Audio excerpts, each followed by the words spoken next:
Back again to recap the last 2 episodes of Ahsoka while giving my own thoughts and opinions on the show.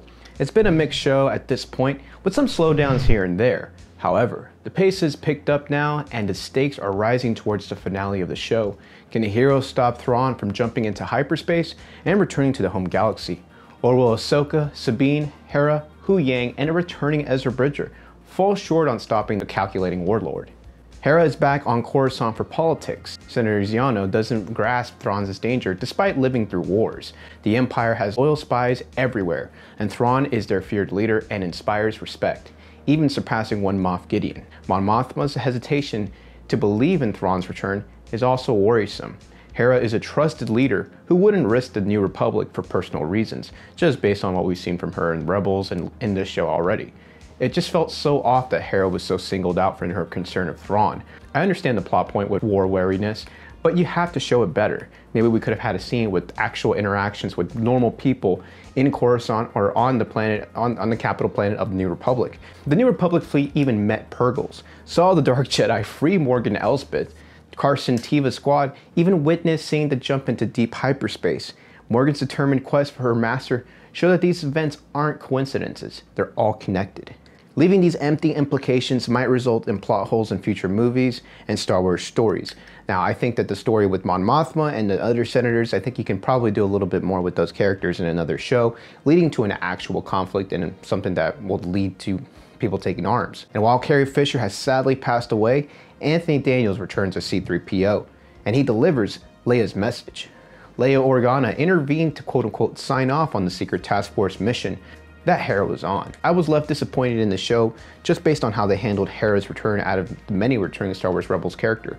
Her inclusion was nice, but only was used as a plot connection to General Leia.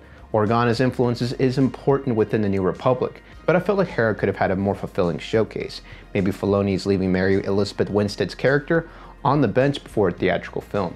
But we cut back to a montage of Ahsoka preparing herself for a dangerous mission, with her master's words of advice speaking in the form of a holo-projected archive video. General Skywalker is just so cool to see.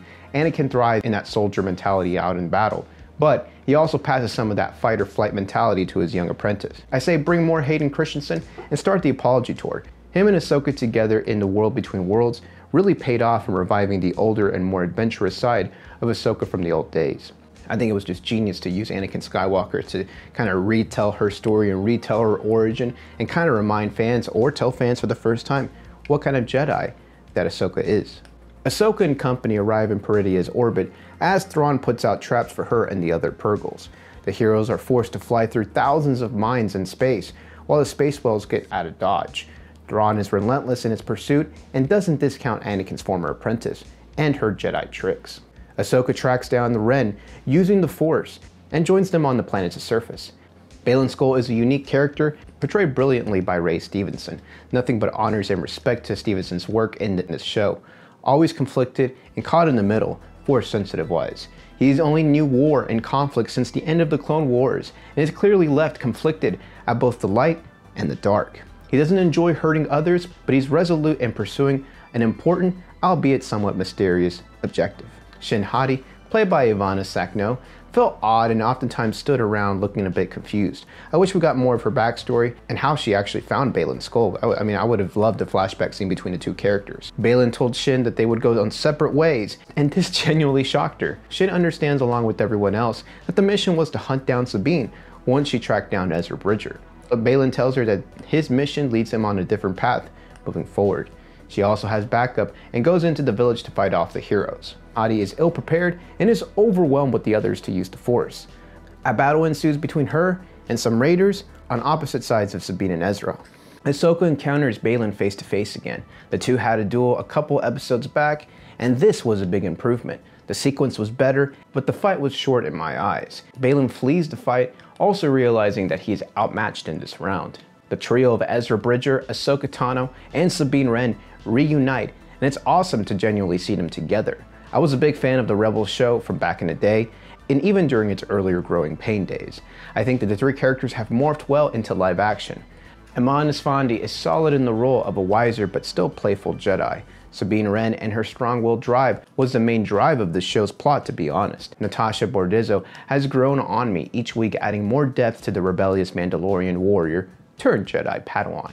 The show matured and started to morph well into the Star Wars theatrical canon that Dave Filoni is taking over. The finale begins with Morgan Elsbeth meeting with the Nightsisters, performing a ritual. Thrawn asks the Nightsisters to be on standby for their magic.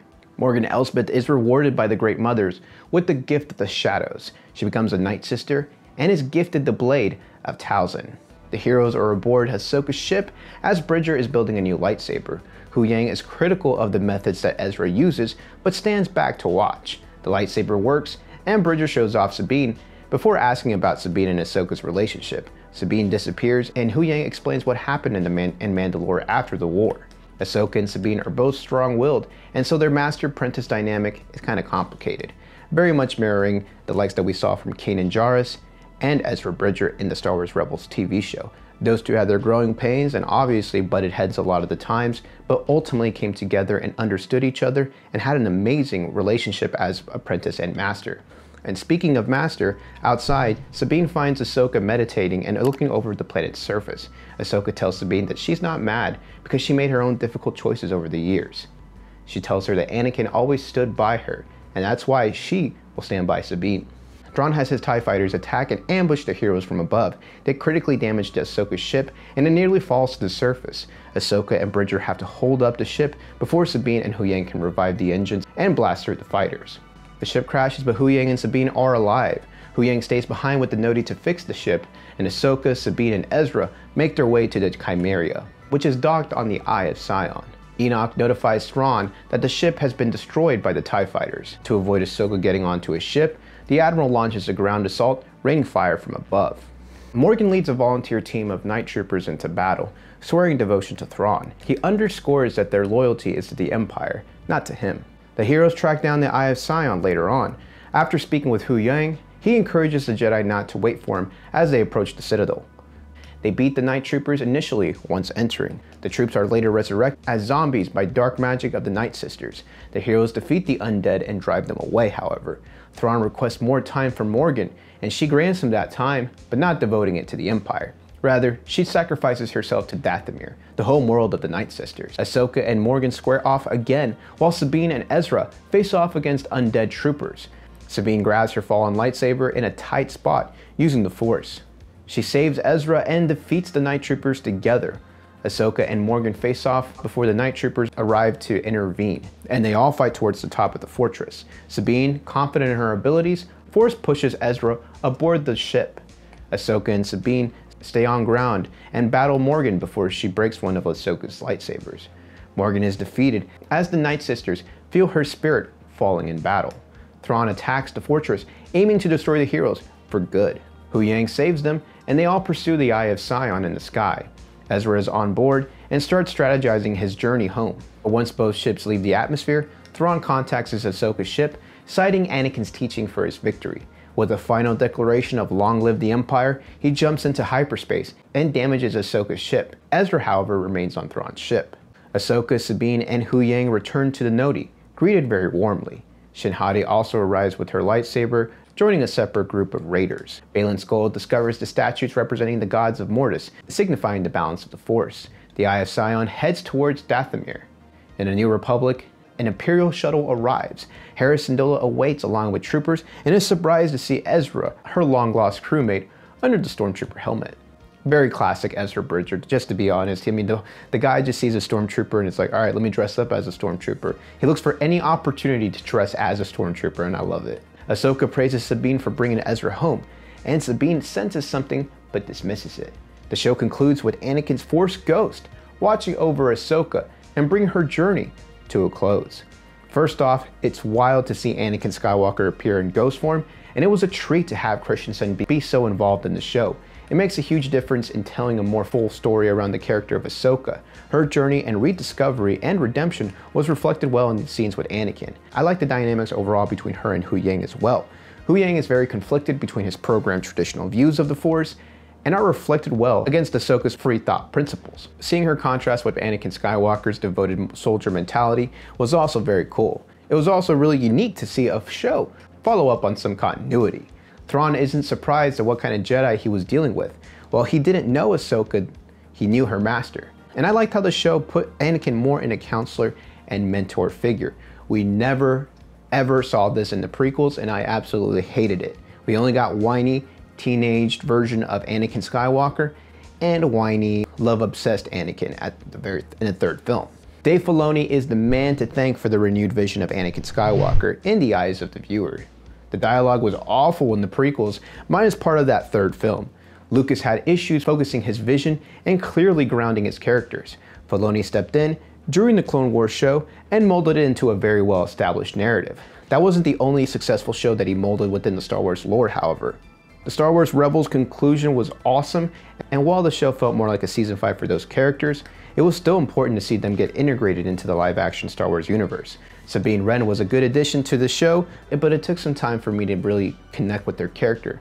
I also have trouble connecting with her reasons in threatening the galaxy with Thrawn's return. The show did well to ask that question and to try to give a somewhat good explanation, but in the end, she also started to grow on me. Her arc in mastering the Force and relearning the ways of the Jedi was a really nice addition. Ezra Bridger started off with some growing pains as a character on the Rebels show. The Ahsoka Tano series ended on a cliffhanger, surprise, and leaves fans wondering what happened to Baylan Skoll and Shin Hati. Baylan Skoll in particular found himself stranded on a planet, looking for something linked to the Mortis God sculptures shown in the finale. There is speculation that Dave Filoni may return to the character in an animated short to explore more into his story. Anakin, Obi-Wan, and Ahsoka were all stuck on the mysterious planet of Mortis that housed the father, the son, and the daughter in one episode of the Clone Wars. The son represented the dark side, the daughter represented the light side, and the father was the balance. I think all these plot threads within Clone Wars and Rebels, and now Ahsoka, will be vital in explaining the next step for the Lost Jedi and Padawan. Will Ahsoka and Baylan fight or work together on a way back home? The Nightsisters departed with Admiral Thrawn, but their alliance alignment seems kind of uncertain, especially given Thrawn's destruction to their fortress. The group returned to Dathomir, where the Nightsisters are at their most powerful, and the catacombs hold secrets that may even lead to significant developments in future Star Wars projects. But it's unclear if the wider Star Wars galaxy is prepared for what might come. A galactic-sized conflict between Thrawn and his remnants of the Empire versus the New Republic, and possibly others, appears to be imminent. The cargo aboard the Chimera is likely to be a key part in Thrawn's plan, possibly involving the bodies of fallen stormtroopers or even Nightsisters. Hey movie lovers, welcome to Real Talk Movies, your next destination for all things cinema. If you're a big film fanatic like me, smash that like button and hit subscribe. By subscribing, you'll never miss out on future discussions, in-depth reviews, and analysis on all things related to film.